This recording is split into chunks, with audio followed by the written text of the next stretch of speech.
भारत सरकार ने अपने 5th generation fighter jet project AMCA advance medium combat aircraft को मंजूरी दे दी है। इस फैसले के बाद अब 2031 तक AMCA का एक प्रोटोटाइप देखने को मिल सकता है।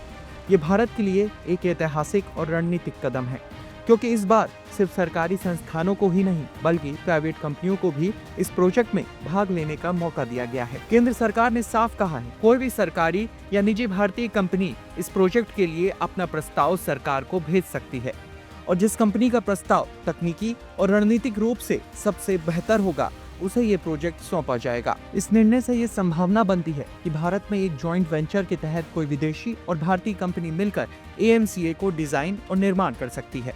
ये पहली बार होगा जब भारत सरकार ने फाइटर जेट प्रोजेक्ट्स को इस तरह खुला और कॉम्पिटिटिव बनाया है और इससे रक्षा क्षेत्र में निजी क्षेत्र की भागीदारी को बढ़ावा मिलेगा। इस इनोवेटिव अप्रोच से भारत का डिफेंस मैन्युफैक्चरिंग सेक्टर एक नई दिशा में जा सकता है। इस प्रोजेक्ट का इनडायरेक्ट असर अमेरिका और रूस जैसे देशों पर भी पड़ेगा। अब तक माना जा रहा था कि भारत को अपने वायुसेना बेड़े को आधुनिक बनाने के लिए F-35 या रूस का Su-57 खरीदना होगा, लेकिन अब जब AMCA को मंजूरी मिल चुकी है तो भारत संभवतः इन फाइटर जेट्स को बड़े पैमाने पर खरीदने से बचेगा। इसके पीछे एक और वजह हाल ही में हुआ ऑपरेशन सिंदूर है, जिसमें पाकिस्तान का चीन निर्मित HQ-9 एयर डिफेंस सिस्टम पूरी तरह से फेल हो गया। भारतीय वायुसेना ने इसे आसानी से जैम कर दिया और पाकिस्तान के अंदर जाकर सटीक हमले किए, जिससे साबित हुआ कि भारत की मौजूदा क्षमताएं फिलहाल पाकिस्तान से निपटने के लिए पर्याप्त हैं। पाकिस्तान के पास S-400 जैसे एडवांस सिस्टम खरीदने की आर्थिक क्षमता नहीं है और HQ-9 जैसी टेक्नोलॉजी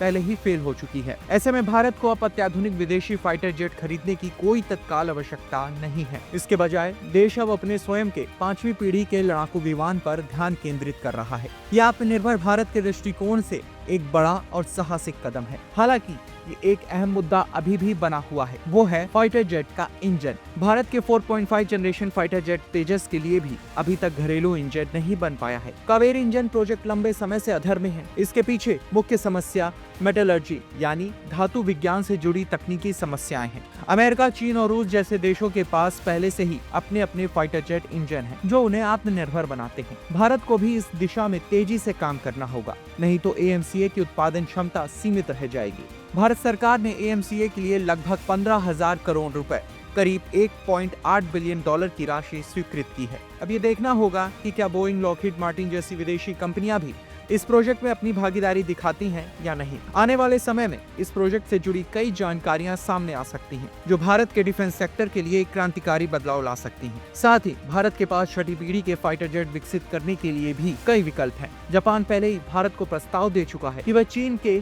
संभावित J-36 फाइटर जेट का मुकाबला करने के लिए मिलकर एक नया फाइटर जेट बनाए। रूस और अमेरिका की कंपनियां भी इस क्षेत्र में भारत के साथ सहयोग करने को इच्छुक हैं। भारत को इस दिशा में भी जल्द से जल्द निवेश करना चाहिए, ताकि भविष्य में ये अन्य देशों की तुलना में पीछे न रह जाए। फिलहाल भारत सरकार का निर्णय न केवल रणनीतिक रूप से सही है, बल्कि ये रक्षा क्षेत्र में आत्मनिर्भरता की दिशा में भी एक बड़ा कदम है।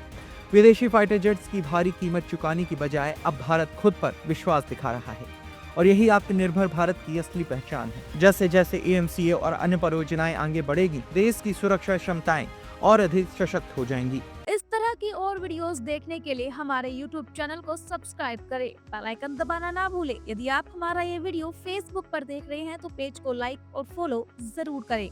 हमारे अन्य सोशल मीडिया पेजेस से भी जुड़े।